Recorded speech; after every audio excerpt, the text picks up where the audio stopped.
Hi, I'm Charles Addison, Director of Made in the Midlands, and today I'm joined by James Sopwith, Strategic Account Director for ADI Group.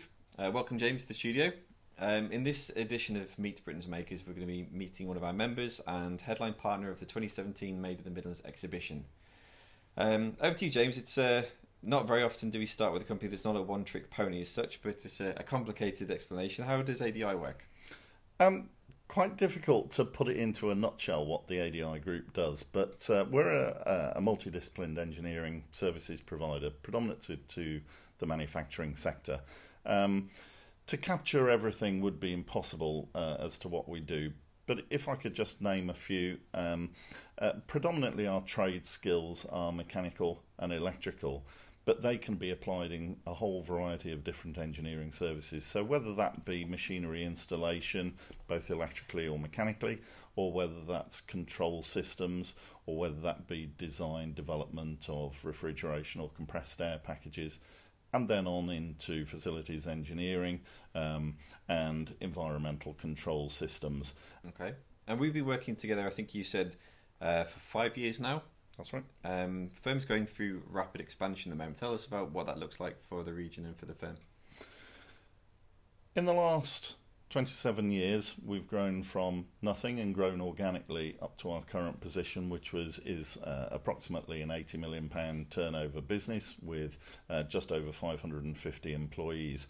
Our next 4-year span up to the end of 2020 takes our next phase, and through inward investment and further organic growth and non-acquisitional growth, we're taking that to over just short of 200 million turnover, and that will be around about 1,000 employees.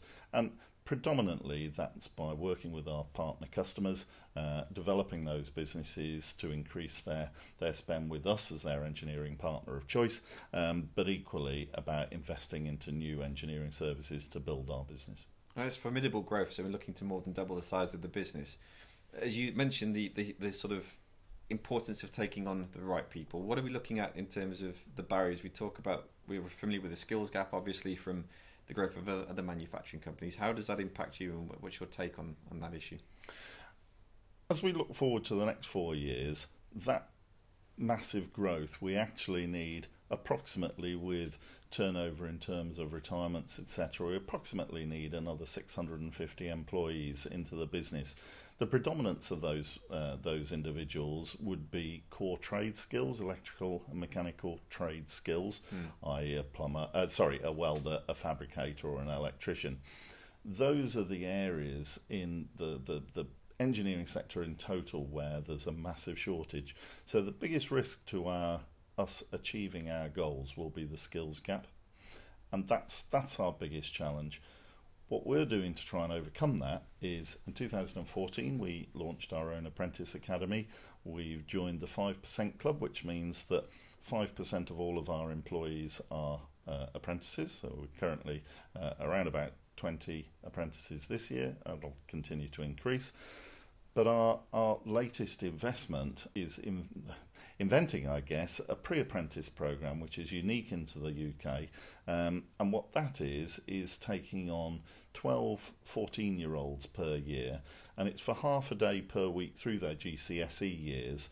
Approximately takes up 10% of their GCSE time, but it's a fully accredited programme, and it's aimed at children who want to go and move into the engineering sector, but moreover want to take up a career in a hands-on role rather than through into a degree role. Indeed. But going forward, I mean, the future plans for the business, so we were talking about doubling the size of the firm and presumably creation of new roles. I mean, what does the sort of next 10 years look like for the business? Well, as I say, our next 4-year plan is to take us to just short of 200 million turnover. But our mantra is you either grow or die.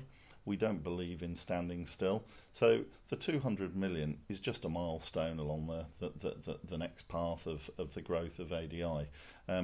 We believe there's an opportunity for us as a business and the manufacturing sector and the engineering sector to continue that growth path. In terms of celebrating the business and the regional brand, what are you hoping to achieve from it? Well, I think there's a number of aspects in that question.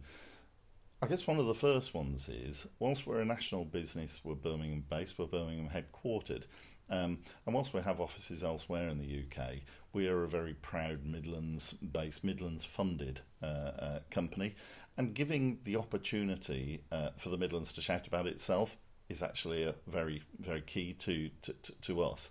And equally, to stand alongside some of the larger marques you talked about within our region. We believe that many of them are partner customers of ours, so allowing us to promote ourselves in this way is important.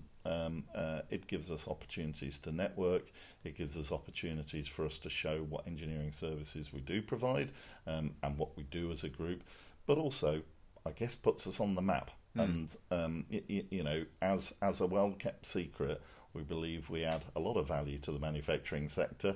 If we don't tell people about it, then we can't promote that any further. So for us, there's a huge positive and a great opportunity by being the headline sponsor.